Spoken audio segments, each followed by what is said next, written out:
Hi, I'm Rowena. My mom banned me from our family dinner, and the whole table laughed like I was the joke. But I didn't cry.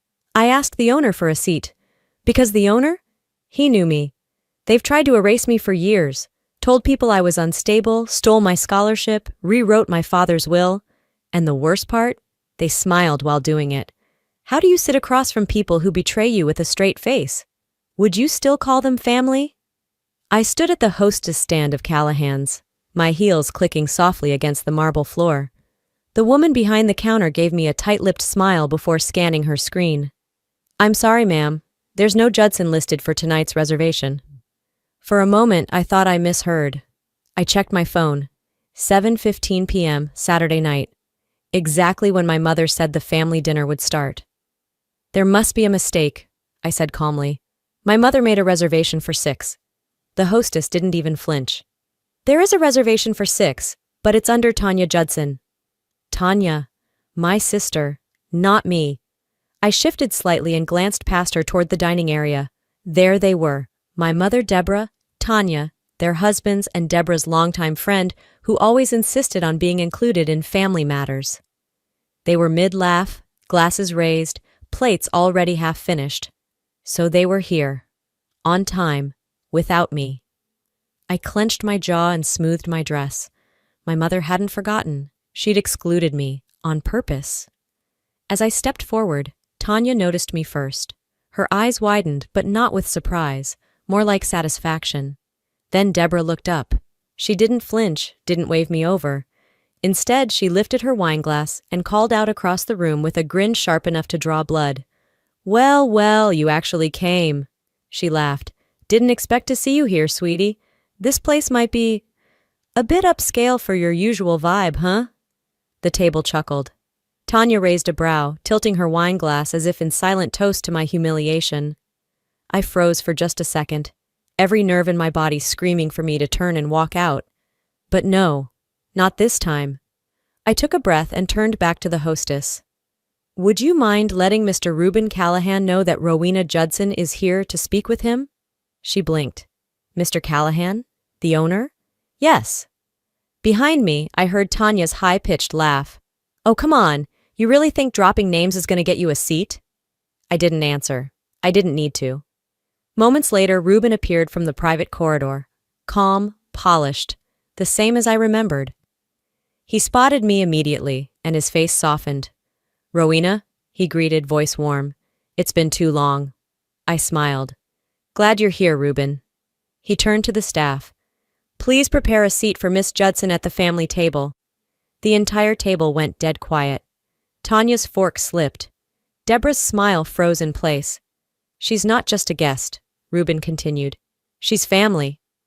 Deborah's lips twitched. She wasn't used to being outplayed, especially not in public.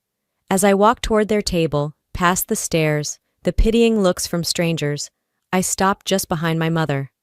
I bent down slightly, close enough so only she could hear me. "Let's not pretend anymore, Mother." My mother didn't respond. Her face barely moved, but I caught the twitch in her jaw. Tanya stopped mid-sip, her glass hovering in the air like she forgot how gravity worked. The air around our table turned stiff. I didn't flinch. I pulled out the chair beside Reuben and sat down slowly, deliberately. He leaned toward a waiter and murmured something. A moment later, I was offered the exclusive chef's menu, something not even regulars received on a Saturday night. Deborah cleared her throat and let out a tight chuckle. "Reuben must be feeling nostalgic. Don't take it too seriously, dear." Reuben didn't miss a beat. "Actually, I take integrity very seriously, Mrs. Judson." I heard someone at a nearby table softly say, "Yikes," under their breath. I smiled, but only inside. This wasn't about revenge, it was about clarity. For a moment, no one spoke. Tanya shifted in her seat, clearly uncomfortable. Deborah picked up her wineglass, but didn't drink. That silence? I let it breathe. Let them stew in it. I thought about how I ended up here, this exact moment. 3 days ago, I sat across from Reuben at a quiet cafe near the marina. He looked uneasy, stirred his coffee twice before speaking. "I wasn't sure if I should tell you this," he said, voice low, "but your mother called me, years ago. right after we met about the restaurant proposal. I blinked. What? She said you were unstable, impulsive, said I'd regret working with you. He looked at me apologetic. At the time, I didn't know better. I remember nodding, biting the inside of my cheek. I didn't cry, not in front of him. Back in the present, I picked up my water and took a slow sip. Reuben told me what you said about me, I said, not bothering to hide the ice in my tone. Deborah gave me a tight smile. You've always been dramatic, Rowena. I simply gave him a realistic view of your tendencies. No, I put the glass down. You slandered me. You sabotaged my reputation. You did it behind my back because you didn't have the guts to do it to my face. She laughed once. Oh, please. You were chasing pipe dreams. Someone had to tell him the truth. Tanya muttered, Come on, this again? I looked at her, calm. He was about to invest in my dream, a real future. But you made sure he hesitated. You didn't just doubt me, you poisoned the well. Deborah rolled her eyes. If you failed, it would have been on me. And if I succeeded? I leaned forward. You couldn't handle that either. Reuben looked between us and then settled his gaze on Deborah. Some legacies don't fade, he said softly but firmly, but some do rot. Deborah didn't speak, but I could see the way her spine stiffened, like she'd been caught in a draft she didn't expect. Tanya mumbled something about drama queens, her tone coated in syrup and venom. Reuben didn't engage. He simply signaled for the waiter to begin service. The plates arrived, elegant, pristine, but no one touched a thing. I picked up my fork, cut into the appetizer, and placed a small bite on my tongue. The flavors blurred. It was good, I knew that, but my taste buds weren't the problem. Tanya let out a light chuckle. Still got that flair for theatrics, huh? I didn't answer. I just looked down at my plate, letting the memory flood in like a slow-moving tide. It was spring, 2019, my wedding day, Delmar Garden. The ceremony was simple but beautiful. Jazz trio, fresh white roses, sunset behind us. The seating chart had been agonized over for weeks. I'd saved the front row seat for her, labeled with her name, tied with a single white ribbon. She never came. I stood at the altar, trying not to look in that direction. Tanya whispered, She has a migraine, don't cause a scene. So I smiled. I cut the cake, I danced, I toasted. 2 days later, I saw a tagged photo of her, sipping cocktails on a yacht in Cabo. Same weekend, same time, smiling with strangers while I stood alone under fairy lights, telling myself it wasn't personal, but it was. I swallowed and placed my fork down, napkin folded neatly. Funny, I said, eyes on my mother. You couldn't bother to show up to my wedding, but this dinner? Impeccable timing. Deborah raised her eyebrows, amused. Your wedding wasn't exactly our kind of event. I tilted my head. No, Mom, it wasn't your kind, it was mine. And you made sure I knew I was on my own. She reached for her wine. Don't be so dramatic. You always make everything about you. I leaned in slightly. Maybe if someone else had tried to make anything about me, I wouldn't have to. There was silence again, the kind that fills every inch of a room without making a sound.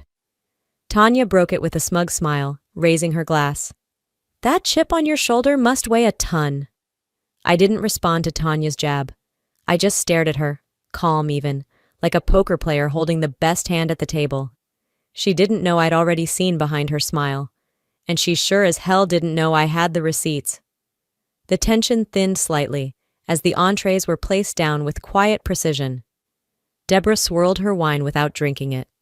Tanya leaned toward me across her plate of sea bass, voice suddenly sweet as syrup.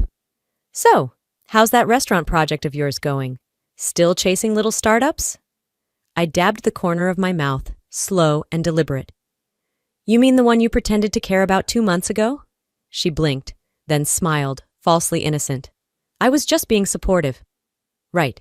2 months ago, she'd called out of nowhere, asked to meet for lunch, said she missed me. That alone should have triggered every red flag I had. But I went. Maybe I wanted to believe she meant it. We met at a spot in Hillcrest, quiet and casual.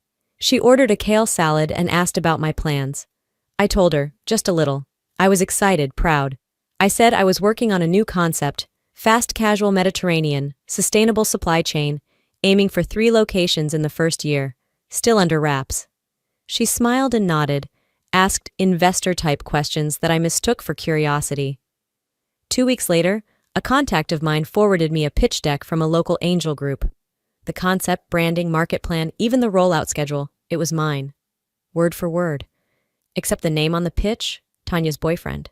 She didn't just steal an idea, she weaponized my trust. I looked back at her now. Her smile had thinned. "If you're ever short on ideas," I said smoothly, "maybe next time just call me directly, instead of sending your boyfriend to pitch my deck." Tanya's eyes narrowed before snapping into that fake laugh of hers.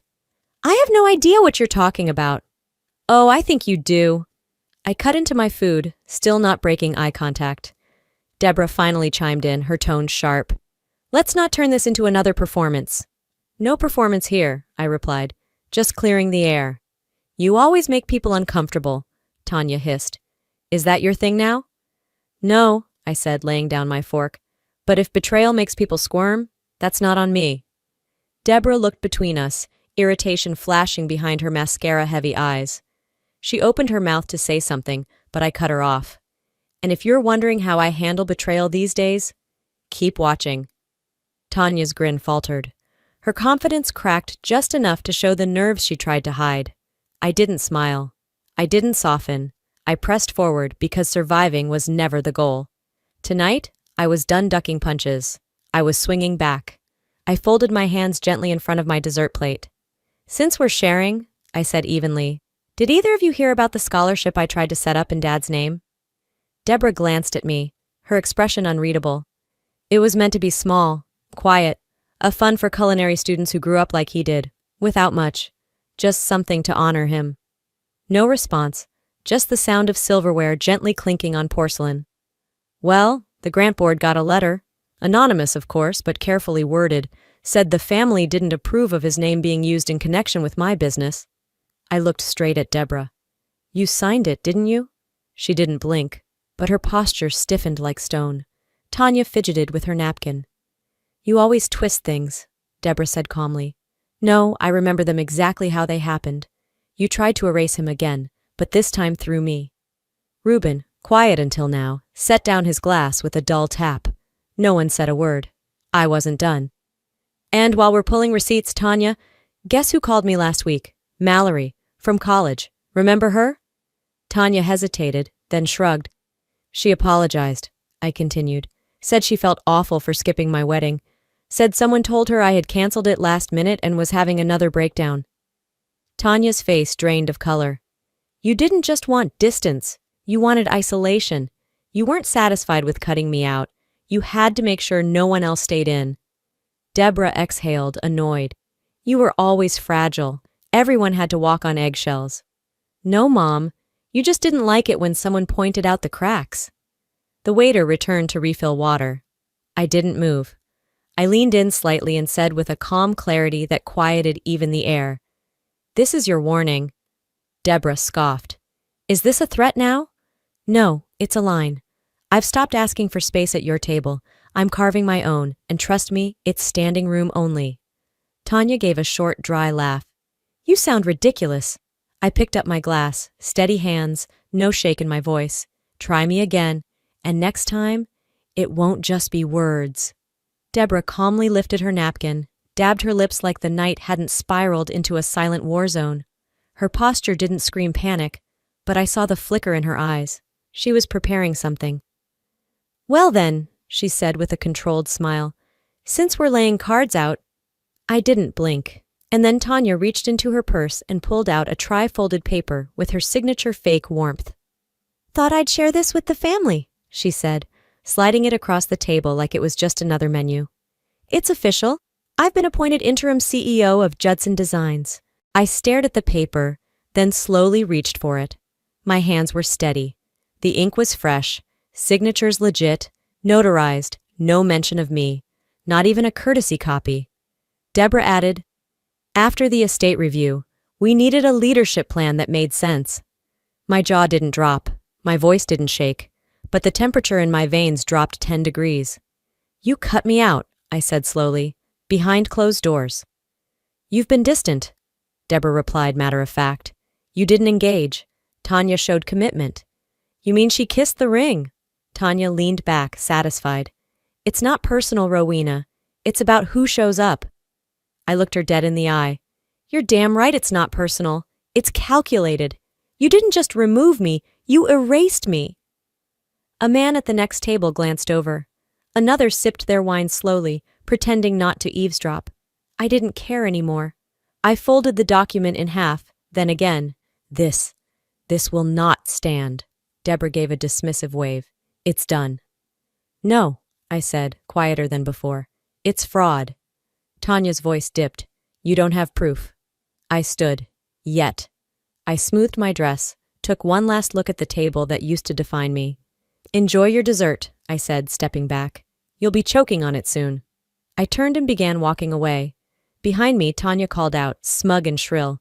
You were never going to win, Rowena. I stopped mid-stride. Tanya's voice still echoed behind me, smug and venomous. I turned slowly, heels clicking on the marble floor like punctuation marks. Every eye at the table was on me, but I wasn't looking for their approval. I walked back to the table with a calm that felt like thunderclouds rolling in. You think this is about winning? I said, placing my phone gently on the linen. I tapped the screen. A voicemail played, on speaker. Rowena, this is Daniel from the firm. I went over that waiver from 2006, the one your mother had you sign before college. That wasn't a release form. It was misrepresented. Technically, it was masked as a grant document. It won't hold in court. Silence. Dead, suffocating silence. Deborah's hands froze around her wine glass. I looked at her, controlled. That piece of paper you used to shut me out? Turns out it's void. You lied to a teenager and called it estate planning. Deborah opened her mouth, closed it again. Tanya tried to jump in. You weren't even involved back then. You made sure I wasn't. I reached into my bag, pulled out a manila envelope, and slid a printed copy across the table. Here's another throwback for you. Remember the Callahan Scholarship I proposed back in 2014? A pilot fund for women in culinary arts? Reuben leaned forward. Someone applied using a fake name. But the email, the birthday, even the headshot, it was you, Tanya. You photoshopped your own image onto my idea. He looked stunned. Tanya blinked rapidly, her smile collapsing. I needed that money, she said weakly. You stole that money, I corrected. You didn't even tell me. You could have asked. You didn't. It was years ago. And that makes it okay? I asked. You didn't just take a check. You took credit. You took opportunity. That was supposed to help girls like us, not bury me further. Tanya pushed her plate away, lips trembling. Deborah looked ready to implode. That voicemail could be anyone. It's admissible, I said simply. Guests from nearby tables had stopped pretending not to listen. One whispered to another. A woman across the room said aloud, This isn't a family meal. It's a takedown. Deborah stiffened. You don't have proof of intent. I don't need it, I said, rising to my feet, because everyone here can see exactly what you intended. I turned to Reuben, my voice low and level. I think it's time I opened the real envelope. I reached into my bag slowly, deliberately. The weight of the restaurant seemed to shift, like the air thickened with curiosity, confusion, fear. My fingers wrapped around the aged envelope, the one with frayed edges and my father's handwriting across the front. To my daughter Rowena, do not let them rewrite your legacy. I placed it gently on the table. Tanya scoffed. Deborah narrowed her eyes. Reuben leaned in, already sensing something seismic was about to break. This showed up 2 weeks ago, I said, voice steady. Hidden in an old toolbox at Aunt Claire's place, locked in a cedar box with Dad's initials carved on the top. I paused, then opened the flap. There was a letter and a will. Tanya let out a laugh that cracked at the end. Another letter? You think? I unfolded the document and slid it across the table, facing Reuben. He read in silence. The letter spoke first. I trust Rowena with the Judson name, the business idea she once shared with me, and the scholarship in my memory. I've split the estate equally, but if the family ever disputes her right to lead, this document stands as my final word. I looked up. This was notarized, 6 months before he died. Deborah was already shaking her head. That was never filed. That's invalid. He changed it. Reuben stood straighter. He didn't. I know the attorney. This is real, and it's binding. Gasps rippled across the restaurant. A fork clattered from another table. Somewhere near the bar, someone whispered, "Oh my God, they really tried to cut her out." Tanya's face paled to ash. "You can't be serious." I met her stare with full force. "You wore my dress. You took my clients. You silenced my name. And when none of that stopped me, you tried to erase my father's wishes too." Deborah's hands trembled slightly. She blinked hard. "You weren't ready, Rowena. You weren't strong enough. You always fell apart." "Funny," I said, eyes on her. "Here I am, still standing." Reuben's hand landed on my shoulder, firm but kind. "And from what I've seen tonight, you're the only one who's carried the Judson name with integrity." The room was no longer eating. They were witnessing. I turned to Tanya, then Deborah. "This isn't revenge. It's correction." The hush in the room didn't lift. Not after my last words. Not after my father's letter. The tension hovered like mist, too thick to ignore, too honest to sweep aside. Deborah wouldn't meet my eyes. Tanya looked like a wind-up doll stuck mid-spin. Reuben hadn't moved his hand from my shoulder, grounding me. I stepped back from the table slowly, aware of every eye in the restaurant on me. I wasn't embarrassed. I wasn't proud. I was whole, for the first time in years. "I won't be filing anything tonight," I said, voice measured. "Not yet." Deborah's head snapped up. "You're bluffing. You have no standing."